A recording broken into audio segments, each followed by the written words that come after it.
बहन जी कोई छोटी नेता नहीं है। बहन जी जो है बहुत बड़ी नेता है, और कुछ न कुछ जो है ये जैसे ये कहते हैं ना जो है कि ये हमारे यहाँ चाणक्य हैं, तो वो चाणक्यों की भी चाची हैं। देख तो कुछ दिन रुक जाओ आप जो है, फिर उनकी चाल देखना, तब हम आपको बतलाएंगे जो है। बहन जी ऐसे जो है अब इनकी झोली में जो है ये जैसे सोच रहे हो कि इतने वोट और डाल देंगी, तो वो बहन जी ऐसा इनकी झोली में वोट नहीं जाने देंगी। बहन जी कोई ना कोई चाल जरूर चलेंगी, और हमें उम्मीद है कि बहन जी देखना हमारे गठबंधन में ही आएंगी। मतलब अभी उम्मीद है आपको कि बहन जी गठबंधन में आएंगी? बिल्कुल साहब, पूरी उम्मीद है हमें। जो नमस्कार, क्या हाल चाल है? सब ठीक है? बहुत बढ़िया, बहुत बढ़िया। अपने और अपने को ख्याल रखो, और जब टाइम मिले तो वीडियो जरूर देखो। देसी देख बिगड़ बिरेगा और बगैर लाग लपेट, बिल्कुल देसी अंदाज में। हमारे साथ मौजूद हैं कांग्रेस के वरिष्ठ नेता सुमित यादव जी। इन तक कुछ जानकारी लेंगे। भारत जोड़ो यात्रा में उत्तर प्रदेश से लेके और मध्य प्रदेश तक संग रहे बहुत दिन तक। पब्लिक में कुछ असर देखने को मिल रहा है या नहीं मिल रहा है, क्या स्थिति है, जानने की कोशिश करेंगे, और उम्मीद करें कि बिल्कुल हमारे सवालन को बेहतरीन तरीका से जवाब देंगे। स्वागत है साहब जी, धन्यवाद। तो भारत जोड़ो न्याय यात्रा को असर कछु लग रहा है जमीनी स्तर पे आपको? बिल्कुल हो रहा है जमीनी स्तर पर सर। आप ऐसे मान लीजिए कि जिस पश्चिमी उत्तर प्रदेश में हिंदू मुसलमान करके ये बीजेपी जो है पूरे देश में आई थी, आज उसी पश्चिमी उत्तर प्रदेश के लोगों ने ये ठान लिया है कि अब अपने यहाँ हिंदू मुस्लिम नहीं होने देना है। और अभी जो जिस फेज की शुरुआत हुई है, वो शुरुआत भी पश्चिमी उत्तर प्रदेश के मुरादाबाद से हुई थी। तो जमीनी हकीकत ये है कि इस भारत जोड़ो यात्रा से जो पब्लिक का रेस्पॉन्स मिला है, उसको देख के बीजेपी के नेता भी अब अपनी रणनीति बदलने जा रहे हैं। अब बताओ, आप तो कह रहे हो रणनीति बदलने की बात। आपके इंडिया गठबंधन के जो पहले सहयोगी है जयंत चौधरी, वो तो पार्टी छोड़ कर जो आपके गठबंधन छोड़कर बीजेपी में शामिल है हैं? उन्हें वहाँ सीट वीट भी मिल गई है। आप कह रहे हो कि मजबूती आ रही है। मजबूती आ रही है या कमजोरी आ रही है? ना जी, कतई नहीं जो है। आप ऐसे देखिए कि जो मूल लोकदल था, जिसके अध्यक्ष जो है किसी जमाने में चौधरी जो है चरण सिंह हुआ करते थे, वो लोकदल हमारे गठबंधन में आ गया है। उसके राष्ट्रीय अध्यक्ष चौधरी सुनील सिंह अलीगढ़ में सम्मिलित हुए थे, और उन्होंने जो है प्रेस कॉन्फ्रेंस करके जो है, जो मैं कह रहा हूँ वही बात कही थी कि हम लोगों की आकांक्षाओं को ध्यान में रखते हुए इंडिया गठबंधन में आए, कोई अपने नफे नुकसान के लिए नहीं आए। तो मूल लोकदल इंडिया गठबंधन में आ गया है। अब वो चले गए हैं, उन्होंने कभी अपने आप को चुन्नी कहा था, तो वो चुन्नी साबित हो रहे हैं। उनके जो डिसीजन है उस हिसाब से। मतलब आपके कहने के हिसाब से उनके जाने से कोई बहुत ज्यादा विशेष फर्क नहीं पड़ेगा? बिल्कुल बिल्कुल, उनका कोई विशेष फर्क इसलिए नहीं पड़ रहा कि आप देखिए कुछ परिस्थिति बदल गई हो। भाजपा का आचरण वही है। आज से 2 साल पहले किसान सड़कों पर पड़े थे, आज भी किसान सड़कों पर पड़े। तो भाई ऐसा क्या कर दिया मोदी जी ने कि आप जो है इतने लालच हो गए कि ये गठबंधन तोड़ के वहां उनके पैरों में जाके लौट गए।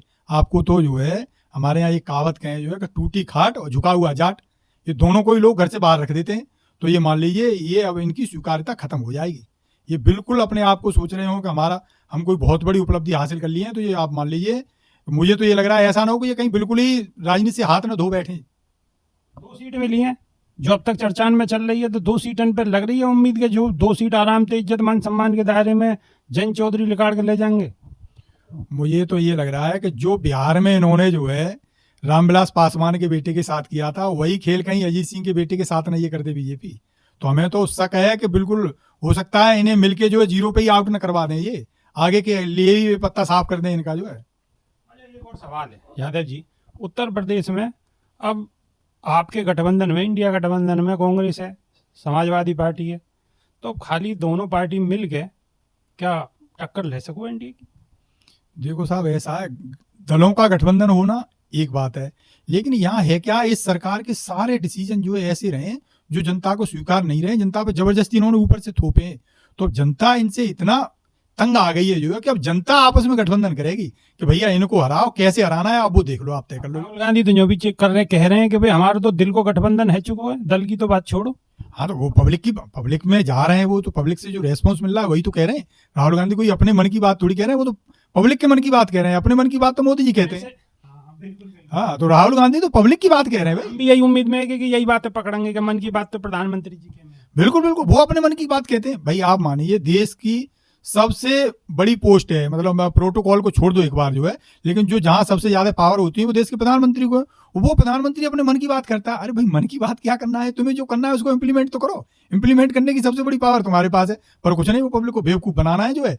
जैसे गाँव में कभी क्या होता था कि रात को चोर आ गए, तो पता लगी चोरों ने हल्ला मचा दिया दूसरी साइड और चले गए तीसरी साइड से, जो है वो देश के प्रधानमंत्री कर रहे हैं। लोगों को जो अपने मन की बात सुना के लोगों का ध्यान उधर कर लेते हैं, तब तक पता लगी अंबानी अडानी को कुछ ना कुछ फायदा पहुंचा दिया। जैसे राहुल गांधी अपनी यात्रा में, न्याय यात्रा में, एक बंदे को खड़ो करके और फिर समझाने की कोशिश करें कि एक तरफ को हल्ला करे हो जा, पब्लिक को ध्यान होंगे को जा, दूसरी तरफ की जिम में देखा जो खींच के ले जा दूसरों।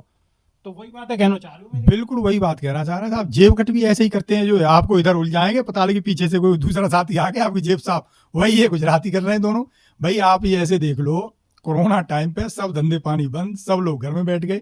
पता नहीं इनके यार ने जो है क्या ऐसा पैदा किया कि वो रातों रात मतलब जो हिंदुस्तान का सबसे बड़ा उद्योगपति बन गया। उन प्रधानमंत्री ने तो एक आह्वान और करा कि आपदा को अवसर में बदलने की कला तो उन्होंने बताई कि आपदा को हमेशा अवसर में बदल दो।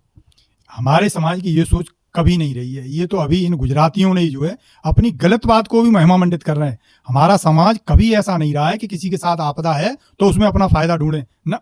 हमारा समाज ऐसा रहा है कि कहीं आपदा है तो उसमें मदद करो, हम क्या मदद कर सकते हैं। ये आपदा में अवसर की बात हमारे यहाँ कभी नहीं रही। ये तो गुजरातियों ने यहाँ आके उत्तर प्रदेश में फैलाई है, आप ऐसे मान लीजिए। अच्छा, जहाँ आपदा में अवसर की बात है और मदद की बात है, तो देश में सबसे ज्यादा मदद करने वाली ये कम्युनिटी है, सरदार कम्युनिटी। वो पिछले कई महीना थे, क्या पहले 13 महीना बैठ के चले गए दिल्ली में किसान, और अब भी बॉर्डर पे पड़े हुए हैं, और उनको स्वागत बड़े तरीका से करो है, वो जग जाहिर है। तो कि इनको कछु है पापो को किसानन को, या ऐसे ही अपना बैठे ही रहेंगे बेचारे सब। देखिए सिख कौम के इतिहास को पढ़ लीजिए साहब आप। जो है ये वो कौम है जो है कि मुगलों के सामने उसने घुटने नहीं टेके जो है। और दूसरी एक और चीज जान ली, इन गुजरातियों का इतिहास पढ़ लीजिए। जितने आक्रांता आए वो गुजरात से होकर ही आए हैं जो है। तो इन गुजरात वालों की अब की बार भिड़ंत ऐसी कौम से हो गई है कि उस कौम ने कभी जो है अपने सिर कटा दिए पर झुके नहीं है वो जो है। तो आप ये 100% मान लो कि जैसे हमारे यहाँ कहें कि बांस के बांस खाएंगे उतराई देंगे। जैसे पिछली बार मोदी ने जो है हाथ जोड़ के माफी मांगी थी जो है कि भाई गलती हो गई, ऐसे अब की बार जो है हाथ नहीं, मुझे तो लग रहा है ये पैर पड़ेंगे। और उन्हीं सरदारों से देखना आप, जो कुछ दिन बाद ये माफी मांगेंगे और जो उनकी मांगे हैं मुझे तो लग रहा है कि अक्षर सह नहीं करेंगे तो कुछ न कुछ उनकी मांगे जरूर मानेंगे ये। नहीं तो आप ये मान लीजिए हमारे देश में 65% लोग खेती किसानी पे डिपेंड हैं। तो इनका बिस्तर गोल हो जाएगा। और ये जहां से आए हैं ना दोनों जो चंगू मंगू जो है, ये चंगू मंगू अब खाली हाथ वहीं चले जाएंगे। बड़ी कैड़ी बात कर रहे हैं, इतनी कैड़ी बात कर रहे हैं, ऐसे डर सो हमें भी लगे कहीं ऐसा ना हो कि इतनी सी दुकान है कि बंद है। बहुत कैड़ी बात कर रहे हैं। अच्छा, लास्ट सवाल। तो यादव जी एक सवाल और है, एक बार बताओ, जब स्थिति ऐसी है, आपने बहुजन समाज पार्टी की जो अध्यक्ष हैं बसपा सुप्रीमो मायावती, उनकी कोशिश करी है कि अगर उनको कैसी ना कैसी मना लियो जा और इंडिया गठबंधन में शामिल कर लियो जा, कैसे भी भाई। अब राजनीतिक लोगों पे तो 100 तरीके की अपनी तरीका हो बात करने के, समझाने के, बुझाने के। तो आपको ना लगे कि सीधो 15% वोट को एकदम सीधो फायदा हो। मोदी जी के अलायंस पार्टनर पार्टियां ही नहीं है, ईडी, सीबीआई, इनकम टैक्स। तो अभी मुझे लग रहा है कि आप आचार संहिता लग जाने तो देखना, क्योंकि आज पार्टी बचाने की या विधायक बनाने की लड़ाई नहीं है। आज देश में लोकशाही रहेगी कि नहीं रहेगी, आज लड़ाई इस बात की है। यदि बहन जी थोड़ी सी भी इस बात से सहमत हो रही होंगी कि हाँ भाई ये बात सही कही जा रही है, तो आप मान लीजिए बहन जी जरूर आएंगे इस गठबंधन में। यादव जी ने तो बिल्कुल ही सीधी बात कह दी और अंदर की ही बात कह दी कि अभी पूरी उम्मीद है और एंड टाइम तक जरूर आएंगे। और यहाँ में एक पेज तो फंसी रहो, पेज क्या फंस रहो, पेज उंगे की तो मुँह ना मालूम, लेकिन इंगे को अखिलेश यादव पे सीबीआई को नोटिस आ गया। तो नोटिस पोटिस तो आजकल चिड़िया, कबूतर और तोता आगे तो चल ही रहे। तो है सके कोई कहीं ऐसा कोई मामला हो, लेकिन जहाँ मजबूती के साथ यादव जी ने बात रखी है, तो है सके अगर ऐसी स्थिति हुई तो और ज़्यादा मजबूती होगी, गठबंधन और ज़्यादा मजबूत होगा। और गठबंधन मजबूत होगा तो शिकस्त अच्छी तरह से दी जा सके इंडिया गठबंधन को। तो साहब आपको बहुत बहुत धन्यवाद। नई दूसरी वीडियो में फिर आपसे रूबरू होंगे। जब तक कि नहीं देसी देख बिगर ब्रेक और बगैर लाग लपेट, बिल्कुल देसी अंदाज। बहुत बहुत धन्यवाद। धन्यवाद साहब, शुक्रिया।